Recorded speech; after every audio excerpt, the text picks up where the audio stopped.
আলাইকুম রহমতুল্লাহ বরকাত। সুনান ইবনে মাজার হাদিস নামের 1181 হযরত ইবনে আব্বাস রাদিয়াল্লাহু আনহু থেকে বর্ণিত। তিনি বর্ণনা করেন যে নবী করিম সাল্লাল্লাহু আলাইহি ওয়াসাল্লাম বর্ণনা করেছেন, তোমরা যখন দোয়া করবে আল্লাহর কাছে দুই হাত উপরে তুলে সামনে বরাবর রেখে দোয়া করবে। তোমরা পিঠ সামনে রেখে দোয়া করবে না। আর দোয়ার শেষে তোমরা দুই হাতকে মুখে মুছে নেবে। হাদিস সুনান ইবনে মাজাহ। ব্যাখ্যা দেখুন, নবী করিম সাল্লাল্লাহু আলাইহি ওয়াসাল্লাম দোয়া করতে বলেছেন, কিন্তু ফরজ সালাতের পরে সম্মিলিত দোয়া বা মোনাজাত ওটা বেদাত। সিঙ্গেল করতে হবে, সিঙ্গেল। ফরজ নামাজ শেষ, ইমাম উঠে যাবেন, ওইখান থেকে ফরজ সালাত শেষ হলে বাম দিক দিয়ে মাজার আয়েশার হুজরায় চলে যেতেন। ইমাম এরকম করবে, হয় সেখান থেকে সেই স্থান ফরজ সালাতের স্থান ত্যাগ করবে অথবা একা একা দোয়া করে নেবে। এটাই এবার সিঙ্গেল দোয়া করবে, প্রত্যেক মুসলিম সিঙ্গেল সিঙ্গেল দোয়া করবে। এবার দেখুন, ইমাম সাহেবকে তার মতো চেয়ে নিচ্ছে, কিন্তু প্রত্যেকের তো আলাদা আলাদা চাওয়া থাকতে পারে ভাই।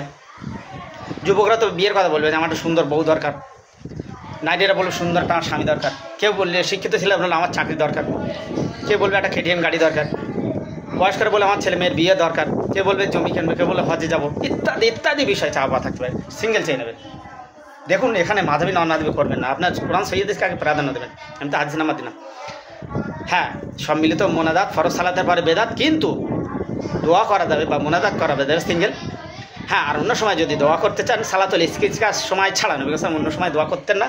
যদিও দোয়া করার কথা এখানে বর্ণিত হয়েছে, এটা সম্মিলিত মোনাজাত ফরজ সালাতের পরে নয়, শুধু দোয়ার কথা বলা আছে। আর কিভাবে করতে হবে সেটা বলে দেওয়া হয়েছে, এইভাবে দোয়া করতে হবে। এছাড়া অন্যভাবে করলে কিন্তু বেদাত হয়ে যাবে।